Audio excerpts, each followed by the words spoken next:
Hi guys, तो आज मेरे पास एक ऐसा सर्वर है जिसकी हार्ड डिस्क की हेल्थ धीरे धीरे कम हो रही है और ये अराउंड 60 तक आ चुकी है। अब ये मेरा नॉर्मल पीसी है, लेकिन मैंने इसमें बना रखा है अपना सर्वर और मैं इसको एज अ सर्वर यूज करता हूं। तो अगर आप यहाँ पे कोई पीसी सर्वर बना रहे हो तो आपको यहाँ पे सर्वर ही यूज करना चाहिए, क्योंकि अगर आप यहाँ पे नॉर्मल पीसी यूज करते हो तो वहां पे जो आपकी हार्ड डिस्क की जो कैपेसिटी होती है हेल्थ की, वो बहुत ही जल्दी डाउनग्रेड हो जाती है और ये हैंग भी हो जाता है कुछ दिनों में चलते चलते। तो अगर आपको सर्वर ही बनाना है तो आप यहाँ पे सर्वर, लेकिन यहाँ पे मैंने सर्वर बनाने के लिए यूज कर रखा है नॉर्मल पीसी, क्योंकि इसकी जो कॉस्टिंग होती है वो कम आ जाती है।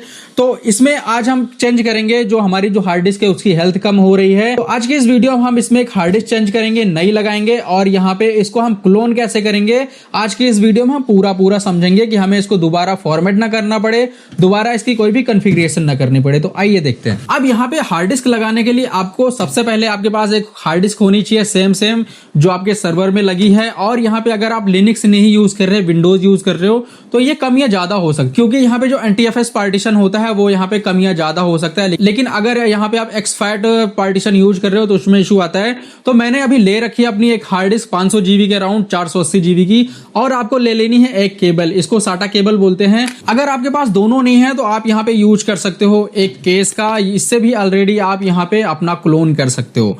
तो सिंपली आपको अपना सिस्टम यहाँ पे खोल लेना है। अब यहाँ पे जो हमारी ये वाली हार्ड डिस्क लगी है, ये पुरानी वाली है, हमें इसको चेंज करना है। तो हम यहाँ पे लगा रहे हैं दूसरी हार्ड डिस्क।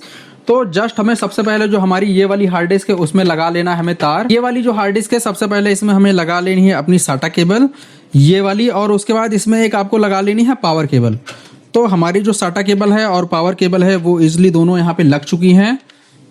उसके बाद जो ये वाली आपको साटा केबल मिलेगी आपको यहाँ पे लगा लेना है इसमें। तो हमारे पास एक यहाँ पे पहले से ही पड़ी हुई है तो हम इसका यूज कर लेंगे। उसके बाद हमें ये सिस्टम अपना ऑन कर लेना है, क्योंकि हमारी जो केबल है वो लग चुकी है। ये असेंबल हम बाद में करेंगे, अभी जो हमारी केबल है वो इजिली हमारी लग चुकी है। तो हमने अपनी हार्ड डिस्क जो है वो प्रॉपर लगा ली है। अब हमें करना है इसको ऑन। तो हम जस्ट इसमें केबल लगा लेंगे अपनी। यहाँ पे क्लोनिंग करने के लिए आप डायरेक्ट ही OS में यहाँ पे मैक्रियम इंस्टॉल कर सकते हो, या फिर काफी सारे ऐसे टूल्स आते हैं जो आपको यहाँ पे क्लोनिंग का काम करते हैं और आपका काम बेहद आसान कर देते हैं। लेकिन मैं यहाँ पे यूज कर रहा हूँ अपनी मेडिकेट USB जो मैंने बना रखी है 1 TB में। इससे मेरा काम इजिली बेहद आसान हो जाता है, क्योंकि मैंने इसमें पोर्टेबल सॉफ्टवेयर भी ऐड कर रखे हैं और मेरे पास इसमें विनपाई भी है। तो मेरा जो मन करता है मैं वो कर लेता हूं। तो अभी मुझे हेल्थ चेक करनी है अपनी हार्ड डिस्क की सबसे पहले, जो हमने पुरानी लगा रखी है। उसके बाद हम इसका क्लोन करेंगे। तो मैं यहाँ पे यूज कर रहा हूँ स्ट्रेलेक का। तो आइए देखते हैं। आपको यहाँ पे सबसे पहले अपना सिस्टम ऑन कर लेना है। मैंने यहाँ पे अपनी मेडिकेट जो USB थी वो लगा लिया और यहाँ पे मैंने प्रेस करा है F12 जैसे ही आप प्रेस करोगे आपके पास कुछ ऐसी स्क्रीन खुल जाएगी। अब इसमें हमें जो भी हमारी जो पेन ड्राइव है बूटेबल वो हमें सिलेक्ट कर लेनी है। तो जस्ट हमने यहाँ पे सिलेक्ट कर ली और हमें एंटर प्रेस करना है। उसके बाद आपके पास कुछ ऐसा विजार्ड खुलेगा। तो आपको यहाँ पे जो भी अगर आपका सिस्टम है यहाँ पे आपको यहाँ पे कर लेना है क्लोन। तो मैंने यहाँ पे PXE जो इंस्टॉल कर रखी है वो है PXE, ठीक है। तो यहाँ पे मैंने 2 बना रखी है PXE। तो मेरे पास अभी NH बूट, हम इसको यहाँ पे बूट करा लेते हैं। तो हमारी जो NH बूट है कुछ ऐसे निकल के आती है। मैंने इसकी सेपरेट वीडियोस बना रखी हैं, तो अगर आपको देखना है तो आप इजिली यहाँ पे देख सकते हो आई बटन पे। तो ये हमारा काम हो चुका है। सबसे पहले हम अपनी हार्ड डिस्क की हेल्थ चेक करेंगे।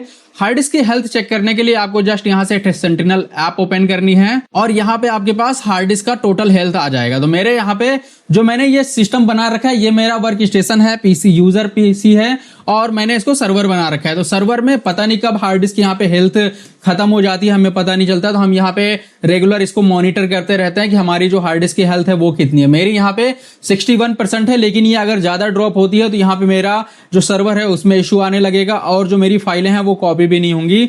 तो ये बहुत ही ड्रॉबैक आता है जो अब हम यूजर पीसी को यहाँ पे हम यूज करते हैं एज अ सर्वर। तो मेरे पास यहाँ पे सिर्फ जो इसकी हेल्थ है वो है सिर्फ 61%। तो इसको मैं चेंज करने वाला हूं। तो जस्ट हमें इसको बंद कर देना है, क्योंकि हमारी जो हेल्थ है हमें पता चल चुकी है। और यहाँ पे हमें यूज करना है मैक्रियम रिफ्लेक्ट।